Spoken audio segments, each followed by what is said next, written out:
Novels paradise میں خوش آمدید۔ Shehrzad by Saima Akram Chaudhry, episode number 15۔ ایک بے نامزہ اضطراب رومیسا کے پورے وجود میں چٹکیاں بھر رہا تھا۔ اسے ٹینا ہاؤس میں واپس آئے ہوئے پورے 24 گھنٹے ہو چکے تھے اور ابھی تک ارسل نے اس سے کوئی رابطہ نہیں کیا تھا۔ وہ اسے اپنے گھر کا PTCL نمبر دے کر آئی تھی اور اس تمام عرصے میں اس کا سیل فون کہیں کھو گیا تھا اور وہ ابھی تک اپنا نیا نمبر اور فون خرید نہیں سکی تھی۔ اس نے کچھ سوچ کر ٹینا بیگم کا نمبر ملایا جو تیسری ہی بیل پر اٹھا لیا گیا تھا۔ ہاں رومی بولو۔ ٹینا بیگم کو اندازہ تھا کہ اس نمبر سے اس وقت رومیسا ہی انہیں کال کر سکتی ہے۔ مام پلیز، آپ نے میرا نیا سیل فون اور سم کارڈ لیا؟ اس کی جانب پر وہ مسکرائی۔ ہاں ڈارلنگ، میری گاڑی میں رکھا ہوا ہے۔ تو کب آئیں گی واپس؟ میں بس راستے میں ہوں۔ تم نے کھانا کھایا؟ جی، اس نے بیزاری سے کہہ کر فون بند کر دیا۔ رومیسا نے کچھ سوچ کر ارسل کا نمبر ڈائل کیا جو اسے ازبر تھا۔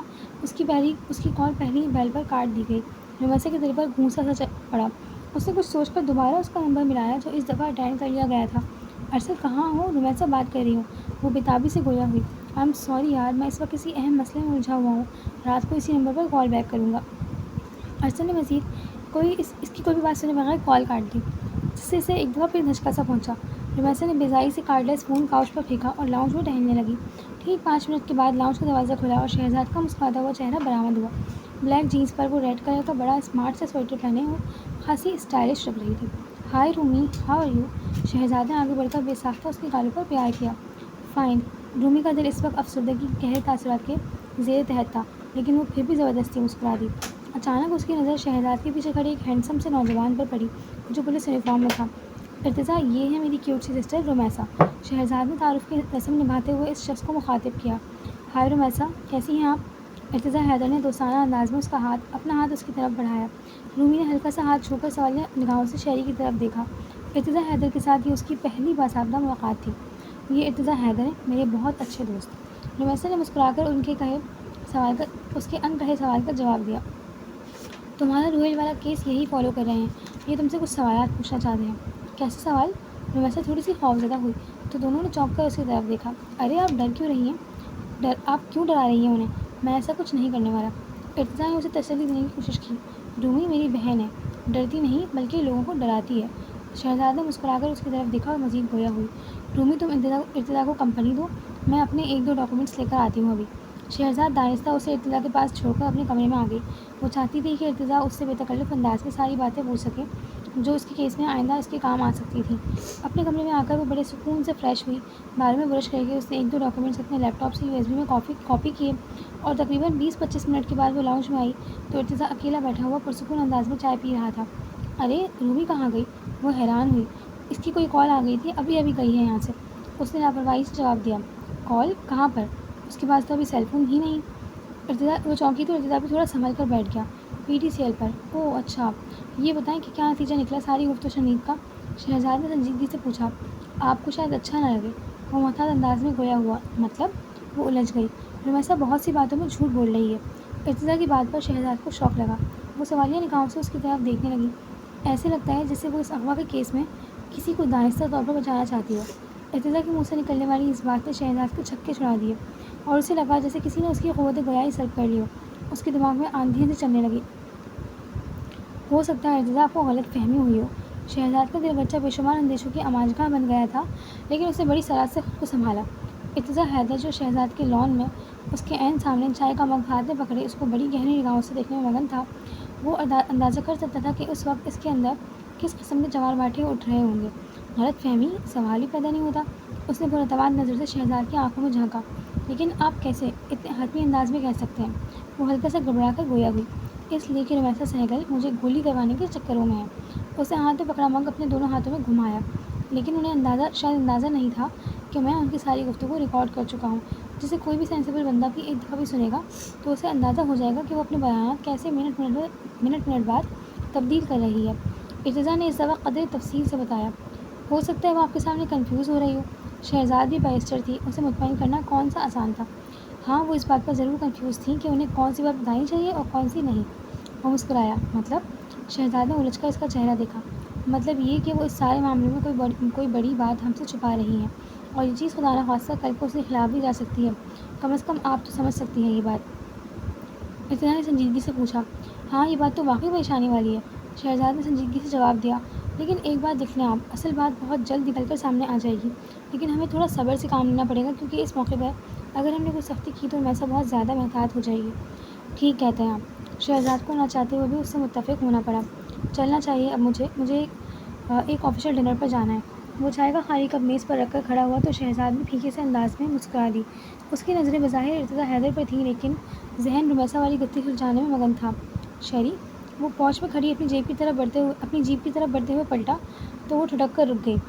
ارتضیٰ نے بہت گہری نظروں سے اس کے چہرے پر پہلی تشویش کو پڑھا۔ وہ جان چکا تھا کہ رومی کی بات نے اسے پریشان کر دیا ہے۔ کیوں اپسیٹ ہو رہی ہیں آپ؟ وہ دونوں بازو اپنے سینے پر باندھ کر اس کے سامنے کھڑا ہو گیا۔ گھنی مونچھوں کے نیچے اس کے لبوں پر وہی عظیم مسکراہٹ تھی جو بہت کم اس کے ہونٹوں سے جدا ہو رہی تھی۔ پریشانی والی بات تو ہے نا ارتضیٰ، میں ہوں نا آپ کے ساتھ۔ اس کے لہجے میں کچھ خاص تھا۔ شہزاد نے بے ساختہ نظریں چلائیں۔ وہ ارتضیٰ کے کسی جذبے کی پذیرائی کرنے کی پوزیشن میں نہیں تھی۔ میں کسی چھوٹی موٹی بات پر پریشان نہیں ہوتی۔ اس نے سر اٹھا کر اب ڈائریکٹ ارتضیٰ کی آنکھوں میں اعتماد سے جھانکا اور مزید گویا ہوئی۔ مجھے صرف یہ ڈر ہے کہ رومی پھر انجانے میں یا اپنی سادگی میں خود کو کسی بڑی مصیبت میں نہ پھنسا دے۔ بے فکر رہیں، ایسا نہیں ہوگا۔ ارتضیٰ کا بس نہیں چل رہا تھا کہ وہ شہزاد کی پریشانی کو اپنی انگلیوں کی نرم پوروں سے چن لے۔ انشاءاللہ۔ شہزاد نے مسکرا کر اسی طرف دیکھا۔ وہ اپنی جیپ میں بیٹھ چکا تھا اور اب متبسم نگاہوں سے شہزاد کی طرف دیکھ رہا تھا۔ ایسا لگتا تھا جیسے اس کی آنکھوں میں جگنوؤں کی ایک بارات آ کر ٹھہر گئی ہو۔ میرا خیال ہے اب آپ کو جانا چاہیے۔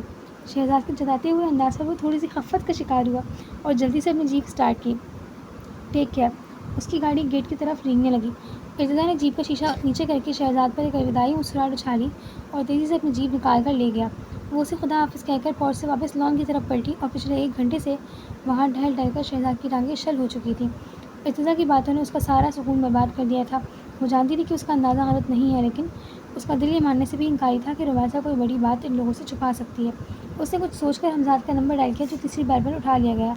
ظہیر نصیب۔ دوسری طرف وہ چہکا۔ کیسے ہیں آپ؟ اس نے ہلکا جھجک کر پوچھا۔ میری خیریت چھوڑو، یہ بتاؤ تم کیوں پریشان ہو؟ اس نے بے تکلفی سے دریافت کیا۔ وہ اس کے لہجے سے اس کے دل کی پریشانی کو بھانپ لیتا تھا اور اب تو شہزاد نے اس کی باتوں پر حیران ہونا بھی چھوڑ دیا تھا۔ رمیسا کی وجہ سے، شہزاد نے بغیر کسی لگی لپٹی کے کہا، کیونکہ وہ جانتی تھی کہ حمزاد کا تجزیہ 90% درست ہوتا ہے۔ ایسا کیا کر دیا اس معصوم بچی نے؟ وہ مسکرایا۔ وہ معصوم بچی چالاکیاں کر رہی ہے ہمارے ساتھ۔ وہ ہلکا سا چڑھ کر گویا ہوئی۔ اس بیچاری کو کیا پتا کہ اس کے ارد گرد بھانت بھانت کے شیطانی دماغ والے لوگ موجود ہیں جو اس کی چالاکیوں کو 1 منٹ میں بھانپ سکتے ہیں۔ اس کا ہلکا پھلکا لہجہ شہزاد کو مسج کر گیا۔ میں سیریس ہوں یار، وہ جھنجھلا کر گویا ہوئی، اور میں تم سے زیادہ سیریس ہوں تمہارے لیے۔ اس کی بے شہزاد کو لمحے بھر کے لیے چپ کروا گئی۔ میرا خیال ہے ہر بات کا کوئی مناسب وقت ہوتا ہے۔ وہ سنجیدہ ہوئی۔ تو حمزاد نے جھٹ سے پوچھا۔ یہ بے وقت راگنی بعض دفعہ انسان کو بہت خوف میں مبتلا کرتی ہے۔ محتاط انداز میں قدرے ناگواری سے گویا ہوئی اور وہ سیکنڈوں میں اس کی بات کو سمجھ کر سنجیدہ ہوا۔ چلے بتائیں کیا ایشو ہوا ہے؟ رومی اصل بات نہیں بتا رہی ہمیں۔ اس نے اپنا مسئلہ بتایا۔ آپ کو کیسے لگا کہ وہ جھوٹ بول رہی ہے؟ اس نے ہلکا سا چونک کر پوچھا۔ ارتضیٰ اس کا بیان ریکارڈ کرنے کے لیے آیا تھا گھر۔ شہزاد کی اطلاع نے حمزاد کو جھیپ بھر کر بدمزہ کیا۔ کیا اس پورے شہر میں ایک ہی پولیس آفیسر ہے یا انہیں آپ کی خدمت خلق کرنے کا بہت شوق ہے؟ وہ طنزیہ انداز میں گویا ہوا۔ ارتضیٰ دوست ہے میرا۔ اس دفعہ شہزاد نے بھی اس کی دکھتی ہوئی رگ پر ہاتھ رکھا۔ دوسری طرف حسب توقع سناٹا چھا گیا۔ حمزاد کی تو لگتا تھا گویا قوت گویائی سلب ہو گئی ہو اور شہزاد کے ہونٹوں پر ایک طنزیہ تبسم نے کروٹ لی۔ کیا ہوا؟ خاموش کیوں ہو گیا؟ اس کے دل جلاتے انداز پر حمزاد نے خود کو بڑی سرعت سے سنبھالا۔ اچھا تو پھر کیا کہا آپ کے دوست ارتضیٰ حیدر نے؟ حمزاد کے جتاتے ہوئے انداز پر شہزاد نہ چاہتے ہوئے مسکرا دی۔ وہ کہہ رہا تھا رومی بار بار بیان بدل رہی ہے اپنا، لیکن وہ ایسا کیوں کر رہی ہے یہ چیز سمجھ نہیں آ رہی۔ اگر ایک CSS آفیسر کو اتنی سی بات سمجھ نہیں آ رہی تو اسے پہلی فرصت میں اپنی جاب سے ریزائن کر کے ڈرائی فروٹس کی ریڑھی لگا لینی چاہیے، کیونکہ آج کل اسی کا سیزن ہے۔ حمزاد کا طنزیہ لہجہ شہزاد کے لہجے پر شہزاد کا منہ سرخ ہوا۔ وہ جان گئی تھی کہ وہ اس کی دوست والی بات کا غصہ کہیں اور نکالنے کی کوشش کر رہا ہے، لیکن یہ موقع اسے الجھنے کا نہیں تھا، تبھی تو اس نے تحمل کا عظیم مظاہرہ کیا اور خاموش رہی۔ سادہ سی بات ہے شہزاد، اگر رمیسا ایسا کر رہی ہے تو اس کے 2 مطلب نکلتے ہیں۔ نمبر 1، یا تو اس کی ہمدردیاں وہاں پر موجود لوگوں کے ساتھ ہیں یا پھر اس کے ساتھ کچھ ایسا ہوا ہے جو وہ آپ لوگوں سے شیئر نہیں کرنا چاہ رہی۔ لیکن کیوں؟ وہ ہلکا سا جھنجھلا گئی۔ آئی تھنک اگر کچھ غلط ہوا ہوتا تو وہ اب تک ضرور بتا دیتی۔ ایسی صورت میں کسی کے لیے بھی کوئی نرم گوشہ اس کے دل میں نہ ہوتا۔ حمزاد کی بات جھٹ سے اس کے دل کو لگی۔ آپ کہنا کیا چاہ رہے ہیں کھل کر بتائیں۔ اس کا ایک ہی مطلب نکلتا ہے مائی ڈیئر، وہاں جو کچھ ہوا اس میں کہیں نہ کہیں رمیسا کی بھی رضامندی بھی شامل تھی اور وہ ابھی بھی انہیں کو سپورٹ کرنا چاہ رہی ہے۔ حمزاد کے تجزیے میں دم تھا۔ تبھی تو شہزاد کچھ سیکنڈوں کے لیے بالکل چپ کر گئی۔ کیسے پتہ چلے گا ان لوگوں کا؟ 1 منٹ میں۔ وہ مسکرایا۔ کیسے؟ آپ رومیسا کا سیل نمبر دیں، میں اس کی تازہ ترین کالز کا ریکارڈ نکلواتا ہوں۔ حمزاد نے چٹکیوں میں اس کا مسئلہ حل کیا۔ آپ کے خیال میں رومی کا ابھی بھی رابطہ ہوگا ان لوگوں سے؟ شہزاد کو فطری سی پریشانی نے گھیرا۔ آف کورس یار، وہ جو اتنی آسانی سے اسے گھر کے دروازے تک چھوڑ گئے ہیں، یہ کیسے ممکن ہے کہ وہ اس سے رابطہ نہ رکھیں؟ ٹھیک کہہ رہے ہیں آپ۔ باقی ایک آدھا ہفتے تک آپ کا دوست ارتضیٰ حیدری اسی پوائنٹ پر سوچنے لگے گا۔ آفٹر آل اتنا بھی ڈفر نہیں۔ یہ اور بات ہے کہ آپ جیسی شاندار خاتون کے سامنے تو میری بھی عقل کام کرنا چھوڑ دیتی ہے۔ وہ طنزیہ لہجے میں کہہ کر کال کاٹ چکا تھا، لیکن شہزاد کے ذہن کی گتھی کچھ حد تک سلجھ چکی تھی۔ رومیسا کو نیا فون اور سم کارڈ مل چکا تھا۔ اس وقت وہ اپنے سیل فون ہاتھ میں پکڑے اپنے کمرے میں ٹہل رہی تھی۔ ایک طرف انا تھی جو اسے ارسل کو فون کرنے سے روک رہی تھی، جس نے گھر جانے کے بعد خود سے ایک دفعہ بھی رابطہ کرنے کی ضرورت نہیں سمجھی تھی، اور دوسری طرف تازہ ہونے والی وہ محبت تھی جس نے رومیسا کو بے چین کر رکھا تھا۔ مجھے پوچھنا تو چاہیے آخر ہوا کیا ہے؟ انا اور محبت کی کشمکش میں بلاآخر محبت جیت گئی۔ اس نے کچھ سوچ کر ارسل کا نمبر ملایا۔ ہیلو؟ دوسری طرف ارسل کی بیزار سی آواز اس کی سماعتوں سے ٹکرائی۔ ارسل؟ رومیسا نے ہلکا سا جھک کر کہا۔ دوسری طرف ارسل کو کرنٹ لگا۔ تھینکس گاڈ، 2 دفعہ فون کر چکا ہوں تمہارے گھر کے PDCL فون پر۔ ہر دفعہ کوئی ملازم ہی ریسیور اٹھا رہا ہے۔ کہاں چلی گئی تھی تم؟ ارسل کی اس بات نے رومیسا کے تنے ہوئے اعصاب کو ایک دم ڈھیلا کر دیا۔ ہاں، میں اپنے روم میں آ گئی تھی۔ کیسی ہو تم؟ کیا صورتحال ہے تمہاری طرف؟ ASP ارتضیٰ حیدر آئے تھے میرا بیان ریکارڈ کرنے۔ اس نے اس کی سماعتوں میں بم پھوڑا۔ اوہ مائی گاڈ، پھر؟ وہ بے چین ہوا۔ میں نے بات گھما پھرا کر کرنے کی کوشش کی تھی، لیکن وہ کسی صورت میں مطمئن ہونے کا نام نہیں لے رہے تھے۔ رومیسا نے اپنی پریشانی سے آگاہ کیا۔ دیکھو رومیسا، تمہیں بہت عقل مندی سے یہ سب ہینڈل کرنا ہوگا، ورنہ ہم سب لوگ پھنس جائیں گے۔ ارسل ٹھیک ٹھاک پریشان ہوا۔ مجھے کچھ سمجھ نہیں آ رہی ارسل۔ وہ واقعی ٹھیک کہہ رہی تھی، اور ارسل کو بھی اپنی غلطی کا احساس ہوا کہ اسے سب کچھ سمجھا کر اسے واپس بھجوانا چاہیے تھا، لیکن اب تیر کمان سے نکل چکا تھا۔ اسی وقت کمرے کا دروازہ کھلا اور شہزاد اندر داخل ہوئی۔ رومیسا کی نیلگوں آنکھوں میں بکھلاہٹ اور خوف کے ملے جلے رنگ چھلکے۔ اس نے گھبرا کر فون بند کیا، اور شہزاد نے بہت غور سے اس کی اس حرکت کو نوٹ کیا۔ کس سے بات کر رہی تھی تم؟ اس نے دائرے سے سرسری انداز میں پوچھا۔ ایک کلاس فیلو تھی میری۔ رومیسا نے فوراً ہی جھوٹ گھڑا، اور دوسری طرف ارسل اس سچویشن سے بے خبر تھا۔ اس نے کال کے کٹ جانے پر فوراً ہی رومی کا نمبر ملایا، اور سیل فون کی گھنٹی کی آواز پر رومیسا ایک دفعہ پھر بوکھلا گئی۔ اس نے گھبرا کر شہزاد کی طرف دیکھا، جو خود کو لاپرواہ ظاہر کرنے کی بڑی کامیاب اداکاری کر رہی تھی، اور کمرے میں سیل فون کی گھنٹی کی آواز سور بن کر گونج رہی تھی۔ فون اٹینڈ کرو نا رومی۔ شہزاد نے نرمی سے اس کی طرف دیکھا۔ نہیں، وہ لمبی بات کرنے کے موڈ میں ہے، بعد میں کر لوں گی اس سے بات۔ رومی نے کچھ سوچ کر فون ہی پاور آف کر دیا۔ ارتضیٰ کیسا لگا تمہیں؟ شہزاد ڈائریکٹ اس موضوع پر نہیں آنا چاہ رہی تھی۔ تم میں انٹرسٹڈ ہے کیا؟ رومیسا کے منہ پر انداز پر وہ ہنسی۔ لیکن میں ہرگز نہیں ہوں۔ اس نے فوراً صفائی دی۔ اچھا شخص ہے، تمہیں سوچنا چاہیے اس کے بارے میں۔ رومیسا نے نظر چڑھا کر اسے مشورہ دیا۔ لیکن میں تو اسے تمہارے لیے سوچ رہی ہوں۔ ہینڈسم ہے، ایجوکیٹڈ ہے، اور سب سے بڑی بات موم کو بھی پسند ہے۔ وہ تمہیں پسند کرتا ہے شیری؟ رومی نے ہلکا سا برا مانا۔ ہاں تو کیا حرج ہے، پسند تو ہمیں زندگی میں ہزاروں لوگ آ جاتے ہیں، اب سب کے ساتھ شادی تو نہیں کی جا سکتی نا؟ شہزاد آہستہ ہلکے پھلکے لہجے میں بولی۔ وہ اپنے اور رومی کے درمیان موجود فاصلوں کو تیزی سے گھٹانا چاہتی تھی۔ لیکن مجھے کسی سے شادی نہیں کرنی۔ وہ ہلکا سا جھنجھلا گئی۔ کوئی اور پسند ہے کیا؟ شہزاد نے غور سے اس کی شکل دیکھی۔ کون پسند کرے گا ایسی لڑکی کو جس پر کسی کے قتل کا مقدمہ چل رہا ہو، اور وہ اتنے دن گھر سے غائب بھی رہی ہو؟ رومیسا کا تلخ لہجہ اس بات کا گواہ تھا کہ وہ ضرورت سے زیادہ حقیقت پسند ہو چکی ہے۔ شہزاد کا دل دکھ کے گہرے احساس سے بھر گیا۔ کوئی ہو بھی سکتا ہے جو تمہیں اچھی طرح جانتا ہو، شہزاد نے ہلکا سا جھک کر کہا۔ جب انسان کا برا وقت چل رہا ہو تو بڑے بڑے آنکھیں پھیر لیتے ہیں۔ اسے تھک کر بیٹھ سے ٹیک لگائی۔ ٹھیک کہتی ہو تم۔ شہزاد فوراً ہی اس کی بات سے متفق ہوئی، لیکن پھر اسے تسلی دینے کے انداز میں مزید گویا ہوئی۔ لیکن تم بے فکر رہو، بعض دفعہ مشکل وقت میں بھی اللہ نے بہت آسانیاں کر رکھی ہوتی ہیں، جس کا اندازہ انسان کو بہت دیر بعد ہوتا ہے۔ شہزاد کی بات پر رومیسا پھیکی سے انداز میں مسکرا کر چپ کر گئی، کیونکہ وہ جانتی تھی کہ اللہ نے ارسل کی صورت میں جو آسانی اس کی قسمت میں رکھی تھی، وہ اسی حادثے کے بعد ہی اسے ملنی تھی۔ بلڈ پریشر مسلسل ہائی چل رہا ہے آپ کا۔ برہان کی بات پر تاجدار بیگم نے خفا نظروں سے سامنے صوفے پر بیٹھے میر محتشم کی طرف دیکھا، جو بظاہر تو اخبار میں منہ دیے بیٹھے تھے، لیکن ان کی تمام تر توجہ دونوں ماں بیٹی کی طرف تھی۔ تاجدار بیگم ان سے سخت خفا تھی۔ تاجدار بیگم نے خصوصی طور پر اپنا BP چیک کرنے کے لیے برہان کو اپنے کمرے میں بلوایا تھا۔ دونوں میاں بیوی کے درمیان تعلقات خاصے کشیدہ چل رہے تھے، اور یہ بات سبھی کو معلوم تھی۔ امی، میں آپ سے کہہ رہا ہوں، اپنی میڈیسن باقاعدگی سے کیوں نہیں لے رہی ہیں آپ؟ برہان نے فکرمندانہ انداز سے ماں کی طرف دیکھا، جو پچھلے 24 گھنٹے سے احتجاجاً اپنے کمرے تک محدود ہو چکی تھی۔ شامی والے واقعے نے ان کو خاصا ہلا کر رکھ دیا تھا۔ وہ جو سمجھتی تھی کہ 3 بیٹوں کو جنم دے کر اور میر حاکم علی کی چہیتی بہو کا اعزاز حاصل کر کے وہ پورے خاندان پر ساری زندگی حکمرانی کر سکتی ہیں، اس واقعے نے ان کی خوش فہمیوں کی دیوار کو ریت کی طرح ڈھا دیا تھا۔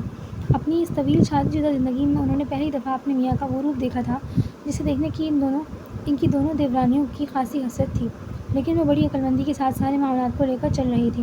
شامی کے جذباتی پن نے ان کی پوزیشن سسر اور میاں کے سامنے تو خراب کی ہی تھی، لیکن وہ خود بھی اس دھچکے سے اچھی خاصی متاثر ہوئی تھی۔ ان کا سارا زوم اور تنتنا دھرے کا دھرا رہ گیا تھا اور یہ بات انہیں ایک گھن کی طرح اندر ہی اندر کھائے جا رہی تھی۔ اچھا اب آپ یہ بلڈ پریشر کی دوائی تو کھائیں۔ برہان نے ایک ٹیبلٹ نکال کر ان کی طرف بڑھائی۔ ایسا کرو زہر لا دو کہیں سے، جان چھوٹ جائے گی تم سب لوگوں کی مجھ سے، پھر خوشی کے شادیانے بجانا یہاں بیٹھ کر۔ وہ ایک دم چڑ گئی۔ امی؟ برہان نے صدمے بھرے انداز میں ان کی طرف دیکھا۔ وہ جو میر خاندان کی سب سے مضبوط اعصاب کی حامل خاتون سمجھی جاتی تھیں، اس وقت ریت کی دیوار کی طرح گر پڑی تھیں، اور ان کا بات بات پر چڑھنا اس بات کی گواہی دے رہا تھا کہ وہ ذہنی طور پر کسی حد تک پسماندگی کا شکار ہیں۔ بابا آپ سمجھائیں نا انہیں۔ برہان نے مڑ کر اپنے باپ کی طرف دیکھا تو وہ ہلکا سا گڑبڑا گئے۔ برہان کو علم نہیں تھا کہ ان دونوں کے درمیان بات چیت بالکل بند ہے۔ شامی کے گھر چھوڑنے والے واقعے پر تاجدار بیگم کو سب سے زیادہ غصہ اپنے میاں پر ہی تھا، جنہوں نے اس موقع پر خاصے جذباتی پن کا مظاہرہ کیا تھا۔ یہ سمجھائیں گے۔ وہ بیزاری سے جھٹک کر لیٹ گئی۔ تم میڈیسن رکھ دو سائڈ ٹیبل پر، کھا لے گی خود ہی۔ میر محتشم نے نظر چرا کر کہا۔ ان کا غصہ ختم ہو چکا تھا اور اب وہ فطری سی شرمندگی کے حصار میں تھے، کیونکہ اتنا تو وہ بھی جانتے تھے کہ تاجدار بیگم نے زندگی میں کبھی بھی انہیں شکایت کا موقع نہیں دیا تھا، اس لیے انہیں بھی اس بات کا لحاظ کرنا چاہیے تھا۔ بیگم صاحبہ، نجات بیوی پوچھ رہی ہیں کہ رات کے کھانے میں کیا بنے گا۔ ملازمہ نے بڑی غلط ٹائم پر کمرے میں انٹری دی۔ ایسا کرو کلیجہ کاٹ کر پکا لو میرا، شاید اسی سے ارمان ٹھنڈے ہو جائیں سب گھر والوں کے۔ وہ ایک دم جل کر بولی۔ تم جاؤ زلیخا جا کر بڑی چچی سے پوچھ لو۔ برہان نے نظر چڑھا کر شرمندگی سے ملازمہ کو کہا اور ناراض نگاہوں سے اپنی ماں کی طرف دیکھا، جو اس وقت کمبل تان کر لیٹ گئی تھی، جو اس بات کا اشارہ تھا کہ وہ اس وقت کسی سے بھی بات نہیں کرنا چاہتی۔ امی کم از کم گھر کے ملازموں کے سامنے تو اس قسم کی باتیں نہ کریں۔ یہ بات مجھے نہیں، اس گھر کے سبھی لوگوں کو معلوم ہونی چاہیے، جو آئے دن تماشے لگاتے رہتے ہیں انہی ملازموں کے سامنے۔ وہ ڈھکے چھپے الفاظ میں میر محتشم کو یہ بات سنا رہی تھی۔ تم جاؤ برہان، ریسٹ کرنے دو اپنی ماں کو۔ انہیں نہ چاہتے ہوئے بولنا پڑا۔ برہان کچھ سوچ کر کمرے سے نکل آئے۔ جیسے ہی انہوں نے ہال کمرے میں قدم رکھا، سامنے انابیہ گھٹنوں میں سر دیے صوفے سے ریٹ لگائے کارپیٹ پر اکیلی بیٹھی تھی۔ پورا ہال کمرہ خالی تھا۔ شامی کے چھوڑ جانے کے بعد میر ہاؤس میں لگتا تھا کہ کسی آصف کا سایہ بسیرا ہو گیا تھا۔ برہان آہستگی سے قدم اٹھاتے ہوئے اسی صوفے پر آ کر بیٹھ گئے جس سے ٹک لگا کر انابیہ بیٹھی تھی۔ ان کے قدموں کی چاپ پر انابیہ نے سر اٹھا کر دیکھا اور برہان کو سامنے دیکھ کر اس کے اعصاب تن گئے اور پیشانی پر ناگواری کے اظہار کے طور پر لکیریں ابھری۔ وہ ایک جھٹکے سے اٹھی۔ برہان اس کے ارادے جان گئے تھے۔ انہوں نے لاشعوری انداز میں اس کا ہاتھ پکڑ کر اسے جانے سے روکا۔ انابیہ کو کرنٹ لگا۔ اسے خفا نظروں سے برہان کو گھورا، جو اس سے بات کرنے کے موڈ میں تھے۔ کیا پرابلم ہے تمہارے ساتھ انابیہ؟ انہوں نے اس کے افسردہ وجود سے نظر چرا کر پوچھا۔ یہ آپ مجھ سے نہیں، خود سے پوچھیں۔ انابیہ کی آنکھیں آنسوؤں سے بھر گئیں۔ تم بیٹھو، بات کرنی ہے مجھے تم سے۔ برہان نے بے ساختہ انداز سے کہا۔ جی کہیے۔ کیوں تم کل سے مجھے اور درشوار کو بہانے سے سنا رہی ہو؟ اس نے بغیر کسی لگی لپٹی کے پوچھا۔ میں اگر بتاؤں گی تو شاید اچھا نہیں لگے گا آپ کو، وہ ناراض لہجے میں بولی۔ نہیں، آج بتانا ہی ہوگا تمہیں۔ برہان کے جدی انداز پر انابیہ نے چونک کر ان کی طرف دیکھا۔ برہان کی مکمل توجہ اس کی طرف تھی اور زندگی میں ایسے مواقع بہت کم آئے تھے، ورنہ دونوں کے درمیان فاصلوں کی دیواریں چین کھڑی تھیں جسے جب بھی انابیہ نے گرانے کی کوشش کی منہ کی ہی کھائی۔ آپ کیوں نہیں بتا دیتے کھل کر سب کو؟ اس کے لہجے میں دبا سا غصہ لکورے کھانے لگا۔ کیا؟ برہان نے ابھی تک اس کا ہاتھ نہیں چھوڑا تھا اور نہ ہی انابیہ نے چھڑوانے کی کوشش کی تھی۔ یہی کہ آپ کو کوئی دلچسپی نہیں ہے مجھ میں اور نہ ہی آپ شادی کرنا چاہتے ہیں مجھ سے۔ انابیہ نے آنکھوں میں آنکھیں ڈال کر بات کرنا سیکھ لیا تھا اور برہان کے آج شاید ساری گردش میں تھے، جو یہ جملہ بقائمی ہوش و حواس ہال کمرے میں داخل ہوتے میر حاکم علی نے خود سنا اور ان کے چٹان جیسے چہرے پر گویا زلزلے کی سی کیفیت ابھری۔ کیوں؟ اس کی دلچسپی کہاں ہے؟ میر حاکم بولے نہیں، پھنکارے تھے۔ برہان نے بکھلا کر انابیہ کا ہاتھ چھوڑا اور گھبرا کر پلٹے۔ سامنے میر حاکم علی ان دونوں کو غضبناک نگاہوں سے گھور رہے تھے۔ ان کے چہرے کے تاثرات گواہ تھے کہ وہ ان دونوں کی گفتگو سن چکے ہیں اور گفتگو بھی کوئی ایسی خوشگوار نہیں تھی جسے سن کر وہ کسی خاص رد عمل کا اظہار نہ کرتے۔ کہیں نہیں داجی۔ برہان کا رنگ فک ہوا۔ تم بتاؤ انابیہ، یہ کیا سلسلہ چل رہا ہے تم دونوں کے بیچ؟ کون ہے وہ جس میں دلچسپی لے رہے ہیں یہ موصوف؟ ان کے اس جملے سے انابیہ کی جو روح فنا ہوئی تو سو ہوئی، پیروں کے نیچے سے زمین تو ایک دفعہ برہان کی بھی نکل گئی۔ ایسی کوئی بات نہیں ہے داجی۔ انابیہ نے بھکلا کر صفائی دینے کی ناکام کوشش کی۔ یاد رکھنا برہان، اس گھر میں کوئی اور خاقان علی برداشت نہیں کروں گا۔ انہوں نے انگلی اٹھا کر ڈھکے چھپے الفاظ میں بہت کچھ کہہ دیا۔ اور نہ ہی میں اس گھر میں کہ اس گھر کی کسی بچی کے ساتھ زیادتی کرنے دوں گا۔ انہوں نے مزید کہا۔ برہان کا چہرہ ضبط کی کوشش میں سرخ ہوا۔ ایسا کچھ نہیں ہے داجی، اور ہونا بھی نہیں چاہیے۔ اس چیز کی کوئی گنجائش نہیں نکلتی ہے ہمارے خاندان میں۔ انہوں نے دوٹوں کا انداز اپنایا۔ میں جاؤں داجی؟ انابے نے ہراساں نگاہوں سے ان کی طرف دیکھا۔ ہاں جاؤ، اور برہان تم اپنے ماں باپ کو بھیجو میرے کمرے میں۔ انہوں نے برہان کو غصے سے گھورتے ہوئے نیا حکم جاری کیا۔ جی۔ برہان نے ناراضگی سے انابے کی طرف یوں دیکھا جیسے کہہ رہے ہوں کہ اب تمہیں سکون آ گیا۔ وہ لمبے لمبے ڈگ بھرتے ہوئے میر محتشم کے کمرے کی طرف بڑھ گئے، جبکہ انابے کا دل یوں دھڑک رہا تھا جیسے پسلیاں توڑ کر سینے سے باہر آ جائے گا۔ ارتضیٰ دوست ہے میرا۔ شہزاد کے اس 4 لفظی جملے نے حمزاد کی حلق تک میں کڑواہٹ گھول دی تھی۔ پچھلے 24 گھنٹوں میں حمزاد نے اس جملے کو کچھ 2400 دفعہ سوچا، اور ہر دفعہ سوچنے پر اسے نئی سرے سے تکلیف کا احساس ہوا۔ ایسا لگ رہا تھا جیسے کسی نے ماؤنٹ ایورسٹ کی بلند و بالا چوٹی اس کے سینے پر دھر دی ہو۔ وہ شدید بے بسی محسوس کر رہا تھا۔ اس کی آنکھوں میں جلتی جوت مدھم ہو گئی اور وہ شکست خوردہ انداز میں ٹہلنے لگا۔ کیوں میرے جذبات سے کھیلتی ہے وہ، اور مجھے سمجھنے کی کوشش نہیں کرتی؟ آخر ہم دونوں کس تعلق کی ڈور سے بندھے ہوئے ہیں؟ اپنے چٹکتے ہوئے اعصاب کو پرسکون کرنے کے لیے اس نے سگریٹ سلگایا۔ کاش اسے اندازہ ہو سکے اس کے بے دہانی میں بولے ہوئے بعض زہر آلود جملے قطرہ قطرہ بن کر میری رگوں میں اترنے لگتے ہیں۔ اس نے ہاتھ میں پکڑا اب جلا سگریٹ بری طرح ایش ٹرے میں مسلا، جیسے اپنے اندر کا سارا غصہ اس پر نکالنا چاہتا ہو۔ وہ اپنے کمرے کی کھڑکی کے پاس آن کھڑا ہوا، اور جیسے ہی اسے بلائنڈرز ہٹائے تو اس کی نظر صنوبر کے دیے خامہ درختوں پر پڑی۔ فضا میں پیڑوں کی سبز خوشبو پھیلی ہوئی تھی، اور سامنے ایک سنگلاخ بل کھاتی ہوئی سڑک دور تک جا رہی تھی۔ سائڈ میز پر رکھے حمزاد کے سیل فون کی گھنٹی بجی۔ دوسری طرف وہی دشمن جان تھی۔ بھلا یہ کیسے ممکن تھا کہ وہ اتنی شدت سے اسے سوچتا اور دوسری طرف اس کے دل کو کچھ نہ ہوتا؟ حمزاد نے سیل فون ہاتھ میں پکڑا اور اسکرین پر لکھا شہزاد کالنگ کے الفاظ دیکھنے لگا۔ ان الفاظ کو دیکھنے کے لیے پتہ نہیں کتنے سال اس کی آنکھیں ترسی تھیں۔ ابھی تو وسارتوں کے آدھے قرض بھی ادا نہیں ہوئے تھے، اور ارتضیٰ حیدر ان دونوں کے بیچ آن کھڑا ہوا تھا۔ کیوں تنگ کرتی ہو تم مجھے؟ حمزاد نے کال اٹینڈ کر کے شکوہ بھرے انداز میں کہا۔ میں کیوں کروں گی ایسا؟ دوسری طرف وہ حیران ہوئی۔ تم ہی تو کرتی ہو، اور دکھ کی بات یہ ہے کہ تمہیں اس بات کا احساس تک نہیں ہوتا۔ حمزاد کی آنکھوں میں رقم قلب کی تحریر صاف پڑی جا رہی تھی۔ ارتضیٰ والی بات بری لگی ہے تمہیں؟ شہزاد نے گویا اس کے دل کی بات بوجھ لی۔ نہیں، مجھے کیوں برا لگے گا؟ وہ صاف مکر گیا۔ حالانکہ برا لگنا چاہیے تمہیں۔ فضا میں شہزاد کا نسوانی کہکا گونجا۔ وہ کیوں؟ حمزاد نے انجان بن کر پوچھا۔ اس لیے کہ تم محبت کرتے ہو مجھ سے۔ شہزاد کے شوخ لہجے پر اس کے من میں پھانس چبھی کہ ایک لمحے کو سانس لینا دشوار ہو گیا۔ اور تم کیا نفرت کرتی ہو مجھ سے؟ اس نے اپنے لہجے کو لاپرواہ بنانے کی حد تک مقدور کوشش کی۔ ایسا ہو سکتا ہے بھلا؟ شہزاد کو پہلی دفعہ اس کے لہجے میں موجود سنگینی کا احساس ہوا، سنجیدگی کی سنگینی کا احساس ہوا۔ تو پھر کیا تعلق ہے تمہارے اور میرے بیچ؟ اس کے سوال پر شہزاد کو اپنی سانس سینے میں اٹکتی ہوئی محسوس ہوئی۔ حمزاد ہو تم میرے، لیکن یہ دعویٰ تو میں کرتا ہوں۔ ضروری تھوڑا ہے کہ تم بھی اس سے متفق ہو۔ میں اگر متفق نہ ہوتی تو کیا ہر مشکل میں تمہاری طرف دیکھتی، تم سے بات کرتی؟ شہزاد نے اسے لاجواب کیا۔ تمہارے ہر مشکل وقت میں تو ارتضیٰ بھی تمہارے ساتھ ہوتا ہے، لیکن میں اس کے ساتھ نہیں ہوتی۔ شہزاد کے لہجے کی بے ساختگی اس کی سچائی کی گواہ تھی۔ تو پھر اس خبیث انسان کو ہر وقت ساتھ لے کر گھومنے کی کیا ضرورت ہے؟ اس کی جھنجھلاہٹ شہزاد کو لطف دے گئی۔ میں کوئی ہاؤس وائف نہیں ہوں یار، ایک ورکنگ وومن ہوں، اور دن میں 100 بار ملنا پڑتا ہے مجھے بہت سے لوگوں سے۔ اسے نہ چاہتے ہوئے بھی صفائی دینا پڑی۔ لیکن ان سب لوگوں میں کسی دن یہ ارتضیٰ حیدر قتل ہو جائے گا میرے ہاتھوں۔ وہ چڑھ کر مزید گویا ہوا۔ یقین مانو میں اتنی بڑی دنیا میں اپنا ایک رقیب بھی برداشت نہیں کر سکتا۔ حمزاد کے لہجے میں موجود جھنجھلاہٹ اور غصے کی کیفیت کو سمجھ کر وہ کھلکھلا کر ہنسی۔ دوسری طرف حمزاد بھی کچھ پرسکون ہوا۔ تبھی تو اگلے ہی منٹ وہ دونوں بڑے نارمل انداز سے گفتگو کر رہے تھے۔ آج بھی مری میں سردی کی شدت انتہا پر تھی۔ درجہ حرارت منفی میں جا رہا تھا، لیکن میر ہاؤس کے اندر ہونے والے سانحۂ شامیر کی وجہ سے سبھی مکینوں کے مزاجوں کا موسم خاصا گرم تھا، اور ہر کوئی ایک دوسرے سے نظریں چرائے گھوم رہا تھا۔ طوبیٰ موٹا سا اونی کوٹ پہنے ہوئے انابے کے ساتھ ہال کے کمرے کے صوفے پر تھی، اور پیروں میں الیکٹرک ہیٹر جلا کر رکھا ہوا تھا۔ ٹی وی پر کسی ڈرامے کی آخری قسط چل رہی تھی، اور اس دوران شامیر کی اچانک آنے والی کال نے اسے بھونکلا کر رکھ دیا۔ وہ فون اٹھا کر اپنے اور انابے کے مشترکہ کمرے کی طرف بھاگی جو اس وقت خالی تھا۔ طوبیٰ نے اندر گھستے ہی دروازہ لاک کر کے پریشان انداز سے کال اٹینڈ کی۔ شامیر، کیوں فون کیا ہے مجھے؟ اس کی سانسیں ابھی تک بے ربط تھیں۔ کیوں؟ بابا نے گھر سے، اور تم نے دل سے نکال دیا ہے مجھے؟ اپنے میس سے موجود شامیر جو پورے میر ہاؤس کے مکینوں پر ہی دبا بیٹھا تھا، اس نے تنزیہ اپنایا، جسے سن کر طوبیٰ سلگ کر رہ گئی۔ بکو مت، میں نے ایسا کب کہا؟ وہ جل کر بولی۔ ریئیکٹ تو تم ایسے ہی کر رہی ہو جیسے کال کر کے کوئی بڑا گناہ کر لیا ہو میں نے۔ وہ بیزاری کی انتہا پر تھی۔ داجی، تایا، ابا سب موجود ہیں گھر میں۔ طوبیٰ نے بھونکلا کر صفائی دی۔ تو میں نے کون سا ویڈیو کال کر لی ہے تمہیں جو انہیں میری منحوس شکل دکھائی دے گی تمہارے سیل فون پر؟ آگے بھی شامیر تھا، جس سے باتوں میں جیتنا کم از کم طوبیٰ کے لیے ناممکن تھا۔ شکل تو منحوس نہیں ہے لیکن باتیں ضرور ایسی کرتے ہو۔ طوبا کے جگجلے انداز پر نہ چاہتے ہوئے بھی وہ ہنس پڑا۔ چلو اسی خوشی میں آ جاؤ مجھ سے ملنے۔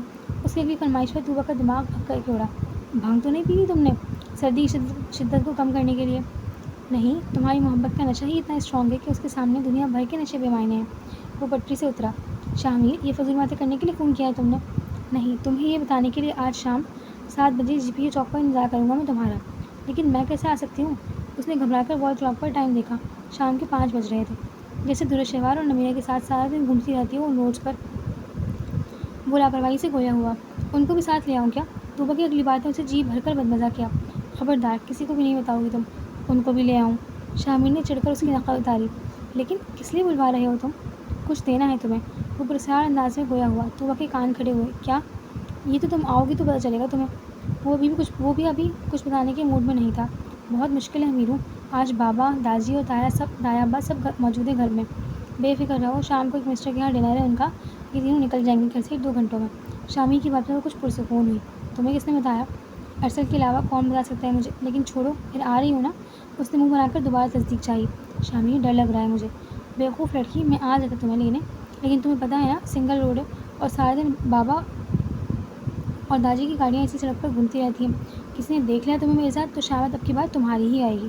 شامی نے اس دفعہ نرمی سے کہا۔ اچھا، میں کوشش کروں گی، طوبا نے ہلکے سے سوچ کر کہا۔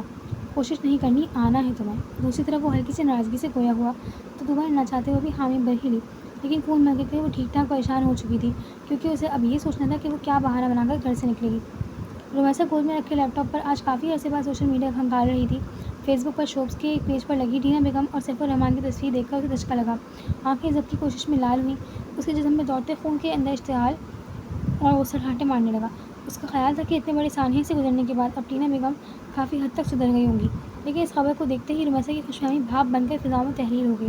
اس پوسٹ کے نیچے موجود لوگوں کے فضول کمنٹس پڑھ کر رومیسا کا منہ غصے سے سرخ ہوا۔ لوگوں نے دونوں کو، خاص طور پر ٹینا بیگم کو بے نقص سنائی تھی۔ اس نے جھنجھلا کر لیپ ٹاپ بند کیا اور غصے سے سائڈ پر رکھا۔ ٹینا بیگم کے شوبز کے لوگوں کے ساتھ تعلقات خاصے گہرے تھے اور آئے دن ہونے والے فیشن شوز، سینماز اور گیدرنگز کے علاوہ وہ مارننگ شوز میں بھی لوگوں کو بیوٹی ٹپس وغیرہ دیتی ہوئی دکھائی دیتی تھیں۔ بلکہ اب تو انہوں نے یوٹیوب پر باقاعدہ اپنا بیوٹی ٹپس کے حوالے سے چینل لانچ کر رکھا تھا جسے بہت زیادہ لوگ سبسکرائب کر چکے تھے۔ رومیسا کو اپنا دماغ کھولتا ہوا محسوس ہوا۔ اپنے اندر کی کھولن کو کم کرنے کے لیے اس نے سائڈ میز پر رکھے کرسٹل کے جگ کی طرف ہاتھ بڑھایا اور اچانک اس کی نظر سامنے رکھے انگلش اخبار پر پڑی، جس کے بیک پیج پر ٹینا بیگم اور سیف الرحمان کی وہی تصویر بڑے نمایاں انداز سے شائع ہوئی تھی، جس میں سیف الرحمان نے بڑی بے تکلفی کے ساتھ ٹینا بیگم کے کندھے پر ہاتھ رکھا ہوا تھا اور انہیں پیار بھری نظروں سے دیکھ رہے تھے۔ اس اخبار نے اس خبر کو بڑے چٹپٹے انداز میں شائع کیا تھا اور اخبار کے ذرائع کا دعویٰ تھا کہ ٹینا بیگم عنقریب سیف الرحمان سے چوتھی شادی کرنے والی ہیں۔ What the hell! رومیسا نے ہاتھ میں پکڑا پانی کا جگ اٹھا کر سائڈ میز پر پٹخا اور اس میں سے کچھ پانی چھلک کر زمین پر جا گرا۔ وہ اخبار اٹھا کر فیصلہ کن انداز میں پاؤں پٹکتی ہوئے اپنے کمرے سے نکلی اور بدقسمتی سے ٹینا بیگم اس وقت سیف الرحمان کے ساتھ ہی سٹنگ روم میں کافی پینے میں مگن تھی۔ اسے دیکھ کر وہ بے ساختہ انداز میں مسکرائی۔ سیفی، یہ میری چھوٹی بیٹی ہے رومیسا، انہوں نے محبت سے تعارف کروانا چاہا۔ سیف الرحمان نے اپنائیت بھرے انداز سے رومی کی طرف دیکھا جس کے چہرے پر بیزاری کا ایک جہان آباد تھا۔ آپ سے علیحدگی میں کچھ بات کرنی ہے مجھے۔ اس کے لہجے پر اور چہرے پر موجود برہمی پر ٹینا بیگم ہلکی سی خبر کا شکار ہوئی۔ رومیسا نے سیف الرحمان کو بالکل بریف نہیں کروائی تھی اور اس کی یہ حرکت ٹینا بیگم کو نادم کرنے کے لیے کافی تھی۔ کیا ہوا رومی؟ آپ چلیں میرے روم میں، مجھے کچھ ضروری بات کرنی ہے۔ تم چلو میری جان، میں آ رہی ہوں۔ وہ ہلکی سی پریشان ہوئی۔ میں نے کہا نا مجھے ابھی اور اسی وقت بات کرنی ہے، آپ چلیں میرے ساتھ۔ اس کے ضدی انداز پر سیف الرحمان کافی کا کپ ایک سائڈ پر رکھ کر کھڑے ہوئے اور ٹینا بیگم نے گھبرا کر ان کی طرف دیکھا۔ میرا خیال ہے ٹینا، مجھے چلنا چاہیے، کل کلب میں ملاقات ہوگی۔ شور! وہ پھیکی سے انداز میں مسکرائیں۔ Take care. وہ سٹنگ روم سے نکل گئے۔ یہ کون تھے اور کیوں منہ اٹھا کر بیٹھے ہوئے تھے ہمارے گھر میں؟ ان کے کمرے سے نکلتے ہی رومی کی آنکھوں سے شعلے نکلے۔ کیا ہوا رومیسا، تم سے کسی نے کچھ کہا ہے کیا؟ وہ ٹھیک ٹھاک پریشان ہوئی۔ کسی کے کہنے سننے سے کوئی فرق پڑتا ہے تو وہ صرف اور صرف آپ کی اولاد کو، ورنہ آپ کی زندگی میں تو بس عیاشی، انجوائمنٹ اور اسکینڈلز ہونے چاہئیں، چاہے اس کی کوئی بھی قیمت ادا کرنی پڑے۔ اس نے ماں کو آئینہ دکھانے کی کوشش کی۔ یہ کیا فضول باتیں کر رہی ہو تم؟ وہ ہلکے سے جھنجھلائی۔ میری فضول باتیں آپ کو نظر آ رہی ہیں؟ کبھی اپنی فضول حرکتیں نظر نہیں آئیں؟ کیوں کرتی ہیں آپ ایسا؟ بس کر دیں خدا کے لیے، اب بس کر دیں۔ رمیسا نے مشتعل انداز سے ماں کے سامنے ہاتھ جوڑے۔ اسی لمحے شہزاد کی گاڑی گھر میں داخل ہوئی۔ وہ نہیں جانتی تھی کہ ایک نیا ہنگامہ اس کا منتظر ہے۔ وہ تھکے تھکے انداز سے سٹنگ روم کی طرف بڑھی۔ کیوں خود کو تماشا بنا رہی ہیں آپ ساری دنیا کے سامنے؟ رمیسا کی مشتعل آواز باہر تک آئی تو شہزاد کو دھچکا لگا۔ بہت عرصے بعد ٹینا ہاؤس کے دروبام نے رمیسا کے چیخنے کی آواز سنی تھی۔ ایک لمحے کو شہزاد کو بھی یوں لگا جیسے وہ کسی اور کے گھر آ گئی ہو۔ اس نے جیسے ہی گلاس وال دروازہ پار کیا، اندر کی طرف دھکیلا۔ سامنے رمیسا سرخ چہرے کے ساتھ ٹینا بیگم کے عین سامنے کھڑی تھی اور اس کی آنکھوں میں اشتعال، غصہ اور ناراضگی کے ملے جلے تاثرات تھے۔ دوسری طرف ٹینا بیگم جھنجھلائی ہوئی سر پکڑے کاؤچ پر بیٹھی ہوئی تھی اور شہزاد کے لیے زیادہ پریشانی کی بات رمیسا کا چیخنا نہیں بلکہ ٹینا بیگم کا خاموش ہونا تھا۔ تبھی وہ لپک کر ان کے پاس آ گئی۔ کیا ہوا موم؟ شہزاد نے گھبرا کر ان کے کندھے پر ہاتھ رکھا۔ ان سے کیوں پوچھ رہی ہو؟ یہ کیا بتائیں گی تمہیں؟ رمیسا نے سائڈ میز پر رکھا ایک انگلش اخبار اٹھا کر شہزاد کے سامنے اچھالا۔ اخبار کے صفحات کارپیٹ پر بکھر گئے۔ ذرا دیکھو ان کے چٹپٹے قصے، دوبارہ سے اخبار کی زینت بننے لگے ہیں۔ پتہ نہیں انہیں سکون کیوں نہیں آتا۔ رمیسا متنفر انداز میں گویا ہوئی۔ شہزاد نے ایک نظر زمین پر گرے اخبار پر ڈالی۔ سامنے ٹینا بیگم اور سیف الرحمن کی کسی پارٹی کے دوران بے تکلفانہ انداز میں کھنچی ہوئی تصویر سے سارا معاملہ سمجھ میں آ گیا تھا۔ اس نے بہت تیزی سے خود کو سنبھالا۔ ہاں تو کیا ہے؟ شہزاد نے مخصوص متحمل انداز میں رومی کی طرف دیکھا۔ ٹینا بیگم پریشان انداز میں ایک سائڈ پر رکھے کاؤچ پر یوں بیٹھی ہوئی تھیں جیسے موضوع گفتگو ان کی ذات نہیں کوئی اور ہو۔ تمہارے نزدیک یہ کچھ نہیں ہے؟ رمیسا نے غصے سے اخبار کی طرف اشارہ کیا۔ موم کا شوب سے تعلق ہے، سیلیبریٹیز کے فیشن شوز کنڈکٹ کرواتی ہیں، ایسے لوگوں کے پیچھے تو میڈیا ویسے ہی ہاتھ دھو کر پڑا رہتا ہے۔ شہزاد نے شعوری طور پر ماں کا دفاع کرنے کی کوشش کی اور ٹینا بیگم کا سانس بحال ہوا۔ تم کہہ سکتی ہو کیونکہ تمہارے ساتھ وہ سب کچھ نہیں ہوا جو اس گھر میں صرف اور صرف ان کی وجہ سے میرے ساتھ ہوا۔ رمیسا نے نفرت بھری نگاہوں سے اپنی ماں کو گھورا جن کا چہرہ ایک دم فق ہوا۔ کیا ہوا تھا تمہارے ساتھ؟ شہزاد اپنی ازلی متحمل انداز میں اس کے سامنے آن کھڑی ہوئی۔ سن سکو گی؟ اتنا حوصلہ ہے تم میں؟ رمیسا نے استحضائی انداز سے اپنی بہن کا پرسکون چہرہ دیکھا۔ ہاں ہے، بولو۔ رہنے دو، یہ جن کی آج تم طرفداری کر رہی ہو نا، ان کا بھیانک چہرہ کھل کر سامنے آ جائے گا تمہارے۔ رمیسا نے نفرت بھری ایک نگاہ ٹینا بیگم پر ڈالی تو شہزاد نے گھبرا کر اپنی ماں کی طرف دیکھا جو نظر چرائے بیٹھی تھی۔ رومی میں نے کہا نا تم بتاؤ، آخر مجھے بھی تو پتہ چلے۔ اس نے فکرمند انداز سے اپنی بہن کے کندھے پر ہاتھ رکھا۔ میرا سارا بچپن، میری معصومیت، میری ساری خوشیاں چھین لی۔ وہ ایک دم بولتے بولتے رو پڑی۔ شہزاد کے دل کو کچھ ہوا۔ کس نے؟ شہزاد کی حلق سے پھنسی ہوئی آواز نکلی۔ پوچھو ان سے، انہیں سب پتہ ہے۔ رمیسا کا لہجہ زہر آلود تھا۔ نہیں، تم بتاؤ مجھے۔ شہزاد کا دماغ ایک دم بھگ کر کے اڑا۔ ان کے سابقہ شوہر ہارون رضا نے کیا کیا تھا میرے ساتھ؟ پوچھو ان سے۔ الفاظ نہیں، خنجر کی تیز دھار تھی جو شہزاد کے پورے وجود کو کاٹتی ہوئی چلی گئی۔ شہزاد کو اپنی سانس تنگ پڑتی ہوئی محسوس ہوئی۔ اس کے باوجود بھی انہوں نے نہیں چھوڑا اس بدبخت شخص کو۔ رمیسا کی بات پر شہزاد یوں ساکت ہوئی جیسے اس کے تن سے روح نکل گئی ہو۔ رمیسا کی پیچیدہ شخصیت کی ایک گرہ بہت بدصورت انداز میں اس کے سامنے کھلی تھی اور اسے پہلی دفعہ اپنی بہن پر بری طرح سے رحم آیا۔ شہزاد کا دل بے آواز ہی ٹوٹ گیا۔ موم! صدمے سے شہزاد کے لفظ اس کے تالو سے چمٹ گئے۔ ٹینا بیگم اس وقت کسی ہارے ہوئے جواری کی طرح بیٹھی تھیں۔ ان کے لبوں پر خاموشی کی مہر سب تھی اور ان کے جھکے ہوئے سر نے شہزاد کو باور کروا دیا تھا کہ رومی کا ایک ایک لفظ سچائی پر مبنی ہے۔ اس نے تو آج اپنی بہن کو جلتے ہوئے کوئلے پر لا کھڑا کیا تھا۔ ایسا نہیں ہے شیری، اس واقعے کے بعد میں نے ہارون رضا کو گھر سے نکالا تھا۔ انہوں نے بھکلا کر اپنی صفائی دینے کی کوشش کی۔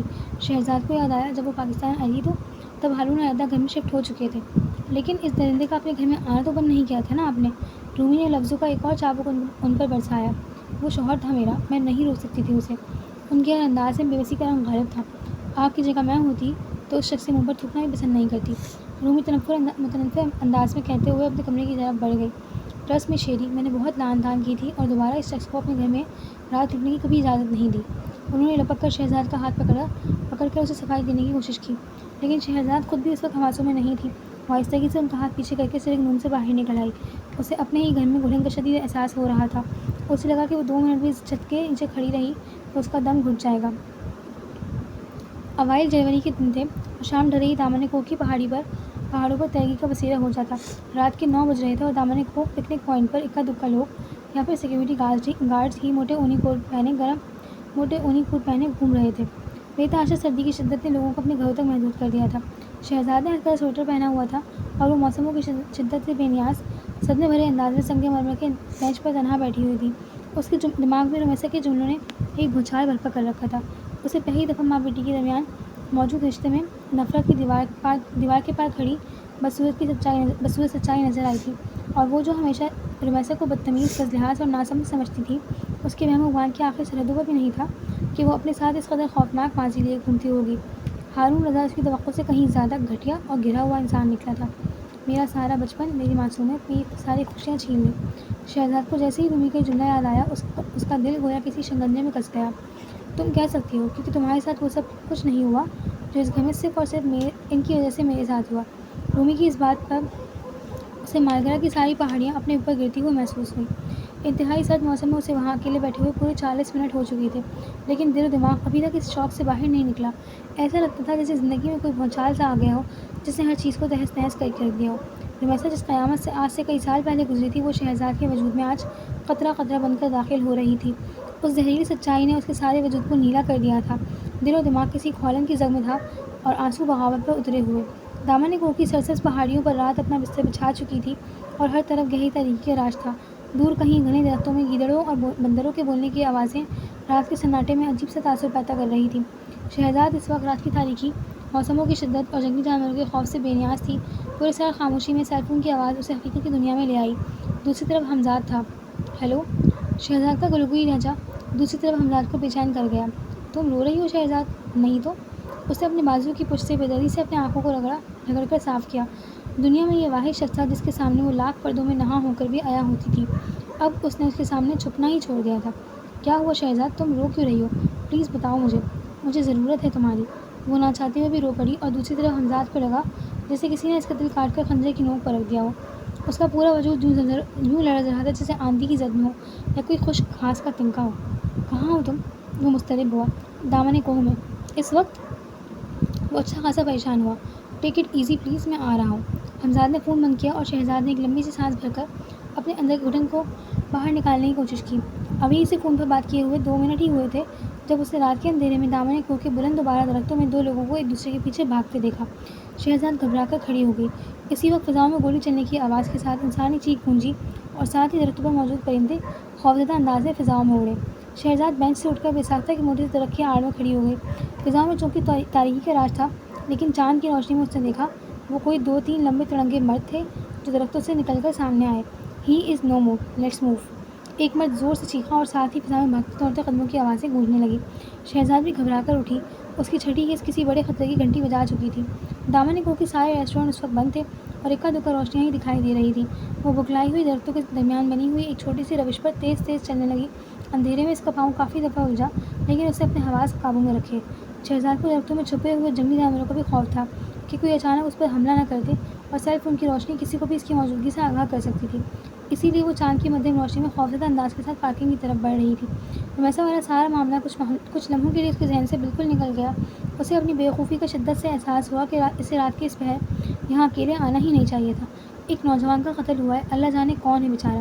وہ جیسے ہی پارکنگ میں پہنچی، اس نے کچھ سیکورٹی گارڈز کو بھاگ کر جائے وقوع کی طرف جاتے ہوئے دیکھا۔ اتنے میں ایک سیکورٹی گارڈ کی نظر شہزاد پر پڑی۔ وہ ٹھڑک کر رکا اور مشکوک نگاہوں سے اس کی طرف دیکھنے لگا۔ بیبی، آپ یہاں کیا کر رہی ہیں؟ میں اوپر گرل کے پاس بیٹھی تھی اور گولی چلنے کی آواز سن کر بھاگی ہوں وہاں سے۔ شہزاد خود کو سنبھال چکی تھی۔ آپ نے دیکھا کون لوگ تھے وہ؟ نہیں، میں نے صرف آواز سنی تھی، شہزاد پراعتماد لہجے میں کہہ کر اپنی گاڑی کی طرف بڑھی۔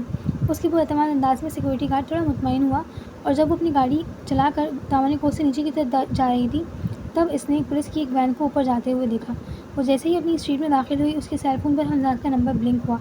اس نے کال اٹینڈ کی اور دوسری طرف وہ فکرمند لہجے میں پوچھ رہا تھا، کہاں ہو تم؟ یہاں مسٹر عنایت اللہ کے بھانجے کا مرڈر ہوا ہے ابھی۔ ہاں، میں اسی وجہ سے آ گئی ہوں واپس۔ شہزاد کی بات سن کر ایک اطمینان بھرا سانس اس کے حلق سے برآمد ہوا۔ تھینکس گاڈ، تم ٹھیک ہو نا؟ اس کے لہجے میں کئی اندیشے اور وہم پنہاں تھے۔ ہاں، اب ٹھیک ہوں۔ اس نے ٹینا ہاؤس کے گیٹ پر پہنچ کر ہارن دیا۔ میرے لیے کیا حکم ہے؟ ٹینا ہاؤس آ جاؤں کافی پینے یا واپس چلا جاؤں؟ حمزاد کی شوخی لوٹ آئی۔ واپس چلے جانا ہی بہتر ہے آپ کے لیے۔ شہزاد اپنے گھر کے پورچ تک پہنچ چکی تھی۔ اوکے، لیکن رات کو مجھ سے تفصیل سے بات کرنی ہے تم نے۔ وہ سنجیدگی سے گویا ہوا تو شہزاد نے فوراً اس بات میں سر ہلا کر اسے اطمینان دلایا اور فون بند کر دیا۔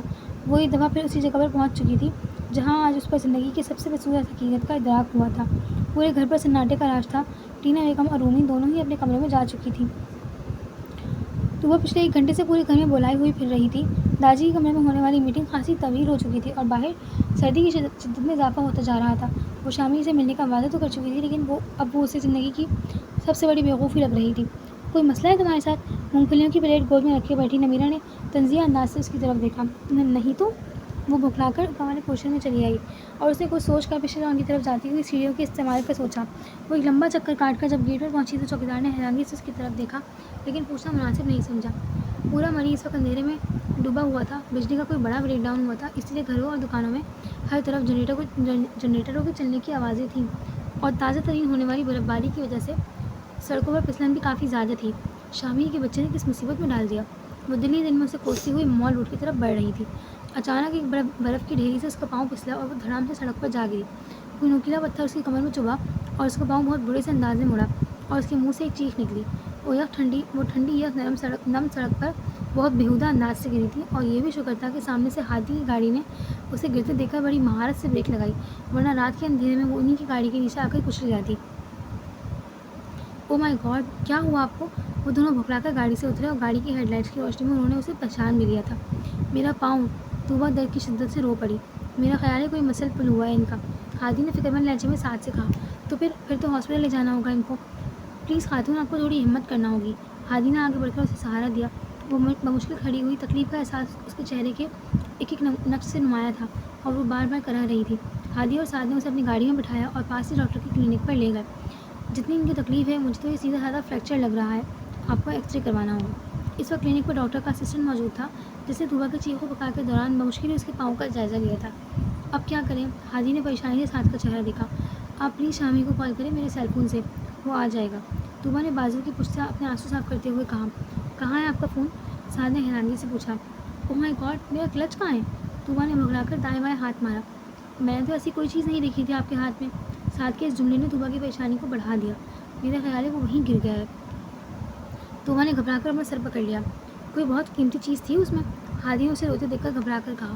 نہیں، بس میرا سیل فون اور پیسے تھے کچھ۔ میرا خیال ہے ہادی، ہم لوگ انہیں گھر ہی چھوڑاتے ہیں، راستے میں ان کا پرس بھی چیک کر لیں گے، کیا پتہ مل جائے۔ سعد نے رسٹ واچ سے ٹائم دیکھا، رات کے 8 بج رہے تھے۔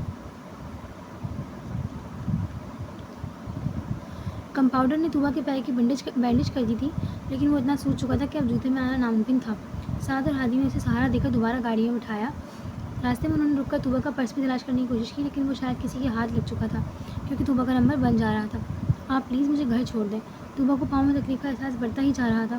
سعد کی گاڑی جیسے ہی میر ہاؤس کے سامنے پہنچی، پچھلی سیٹ پر بیٹھی ہوئی طوبا نے جیسے ہی لان کا منظر دیکھا، اس کا اوپر کا سانس اوپر اور نیچے کا نیچے رہ گیا۔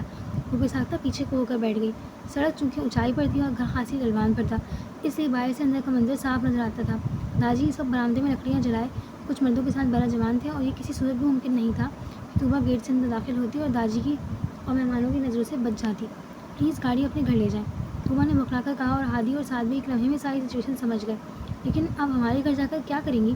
ہادی کو فکر سے پریشانی نے گھیرا۔ میں پچھلی سائڈ والے لان سے کود کر اندر چلی جاؤں گی، لیکن پلیز آپ لوگ تو چلیں یہاں سے، ورنہ داجی میرے ساتھ ساتھ آپ کو بھی گولی مار دیں گے۔ طوبا کی یہ بات سن کر سعد نے بھکلا کر دوبارہ گاڑی اسٹارٹ کی۔ وہ لوگ جیسے ہی ہادی کی پہنچ میں پہنچے، آسمان پر کڑکتی بجلیوں کو جوش آیا اور دیکھتے ہی دیکھتے بارش کے ساتھ برف کے ننھے ننھے سے گولے بھی پوری قوت سے زمین پر گرنے لگے۔ مئی کا موسم اچانک ہی پلٹا کھاتا تھا۔ آپ کیسے جائیں گے اپنے گھر؟ کیونکہ پچھلے لان میں تو ویسے بھی برف کے ڈھیر لگے ہوئے ہیں۔ سعد نے ڈرائیونگ سیٹ پر بیٹھے ہوئے پریشانی سے مڑ کر اس کی طرف دیکھا، جو پچھلی سیٹ پر سکڑی ہوئی بیٹھی تھی۔ نم آلود سڑک اور برف پر گرنے سے اس کا لباس گیلا ہو گیا تھا، جس سے سردی کی شدت کا احساس بھی بڑھ گیا تھا۔ آپ پلیز اپنا سیل فون دیں ذرا۔ طوبا عبدالشوار سے مدد مانگنے کا فیصلہ کر چکی تھی۔ ہادی نے اپنا سیل فون اس کی طرف بڑھایا۔ طوبا نے تیزی کے ساتھ عبدالشوار کا نمبر ڈائل کیا، جو پہلے ہی بیل پر اٹھا لیا گیا تھا۔ دوسری طرف عبدالشوار کی آواز میں شدید حیرت تھی، جس سے طوبا کو اندازہ ہو گیا کہ اس کے پاس ہادی کا نمبر پہلے سے محفوظ تھا۔ عبدالشوار، یہ میں ہوں طوبا، وہ دبے دبے لہجے میں بولی۔ دوسری طرف موجود عبدالشوار کو ہادی کے سیل فون سے آنے والی طوبا کی آواز نے ٹھیک ٹھاک شوق لگایا تھا۔ وہ بھکلا کر کھڑی ہو گئی تھی۔ یہ تو خیر تھی کہ وہ اس وقت اپنے کمرے میں اکیلی تھی۔ او مائی گاڈ، تم ہادی کے گھر پہنچی ہوئی ہو بغیرت، مجھے کیوں نہیں بتایا؟ عبدالشوار چیخ کر بولی، اور سیل فون کا والیوم فل ہونے کی وجہ سے گاڑی میں بیٹھے ہوئے ہادی اور سعد نے اس کا جملہ مکمل ہوش و حواس کے ساتھ سنا تھا۔ ہادی کے چہرے پر ناگواری کا تاثر ابھرا۔ بکواس بند کرو، مجھے شامی نے بلوایا تھا کچھ ضروری بات کرنے کے لیے۔ پڑوس میں ہادی کے گھر؟ عبدالشوار شوق لہجے میں گویا ہوئی۔ تم اپنی زبان بند کر کے سکون سے میری بات نہیں سن سکتی 2 منٹ کے لیے؟ طوبا جھنجھلا سی گئی۔ ہاں بولو، ہم وطن گوش ہوں میں، میرو نے بلوایا تھا مجھے GPO چوک پر، اس نے قدرے آہستگی سے کہا۔ پھر؟ عبدالشوار نے بےتابی سے پوچھا۔ سڑک پر پھسلنے سے میرا پاؤں زخمی ہو گیا تھا یار، اور شکر ہے یہ لوگ راستے میں مل گئے مجھے، تو وہ گھر آتی نا ڈائریکٹ۔ عبدالشوار نے بزائی سے کہا۔ بیوقوف لڑکی، سامنے والے برآمدے میں داجی پنچیے سجائے بیٹھے ہیں، کیسے آؤں میں گھر؟